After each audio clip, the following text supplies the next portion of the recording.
Let's look at the mount position a little bit now. See the benefits of a good attack.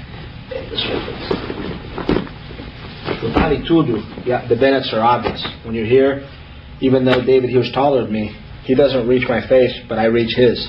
His punches are coming up from the ground. They don't have a lot of power on it. The guy on top can cock all the way back here. He's got a lot more power on his punches. I've got gravity on my side. I've got momentum on my side, distance, all the things that I need to win the fight.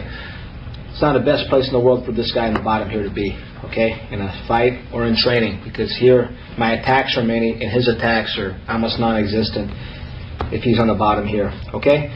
From a sport aspect here, I want to look at a couple of different things. Usually when you mount on top of somebody, some of the basics, of course the guy pushing off of my chest here, look, why does he push off of my chest? A, I can't hit him as easily, look, it's harder to hit him. B, it's just an instinct to push somebody off you, try to throw him off. When he pushes me off like this, I'm ready to do an arm bar, or I'm ready to swim out and get back down. We got to remember when you're mounted on top, it doesn't matter how many attacks you know here if you don't know how to stay here, okay? Usually when you get the mount, you want to keep your knees fairly tight and your hands on the ground here and let the guy do all the work from the bottom and get tired trying to get out, all right? He pushes, it's going to be difficult. The guy is making a lot of movement. You don't want to go for an attack right away because you're probably going to miss it, then he's going to go on top. So make sure you have a good mount before you do your attacks from here. This attack here, the guy push off on my chest, I'm going to go for this arm lock here. My right hand's going to come under, my left hand's going to go over, and I'm going to put all my body weight on top of him. If his hands were low, obviously I'm not going to try to do this attack because I'm going to miss it. They have to be high on my chest, okay? 1, 2. All my weight. Look, now my hips become light and they're going to be able to move a lot easier. It's going to look like this. He pushes off. Arm bar. If you have trouble doing it that quick, let's break it down a little bit. 1, 2. Right leg comes up all the way by his left arm here. My right leg came all the way up. From here, look at my left leg. Keeping my weight here on his chest. Here. Another hop step here. I'm completely facing this way. It's important that my hips get a complete turn so I'm facing that way, as opposed to me turning a little bit and using the flexibility of my leg to try to throw my leg over. I don't want that. It's incorrect technique. Okay? He pushes up. I want here. If I'm going to attack this arm, it's going to be the exact opposite here.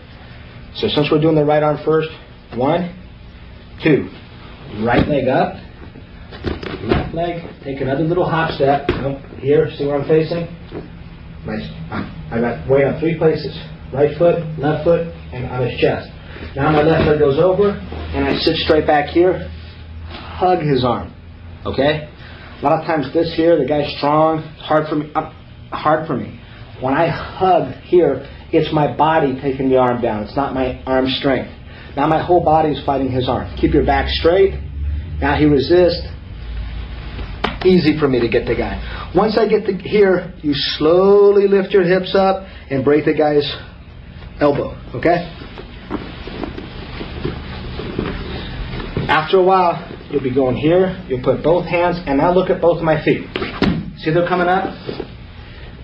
Hips are here. They're sliding up and then turning. Okay? If you don't slide up when you turn, there's going to be a gap between his elbow and your hips. That's when you get his elbow, uncomfortable area. That's when he escapes. Okay? So you want to get nice and tight to his arms and then turn. So when you lay back, everything's tight. He pushes off. 1, 2. Look at my hips where my knees are going. Up. And now I do that, and then a quick spin, throw the left leg over. Turn. My left leg always goes over his head before I start descending back, before I start laying back. If not, I'm here, and I want to throw my left leg over, but Dave just comes on top. Look, boom. And now I've got to work off of my guard. I didn't want that. I was mounted. Once again. 1, 2, sliding up like this, turning, left leg coming over, hugging his arm, bringing it back. Slowly lift your hips up. Some people have more flexibility than others, so you got to be careful. Let's take a look at from this angle now. Once again, he's pushing up high.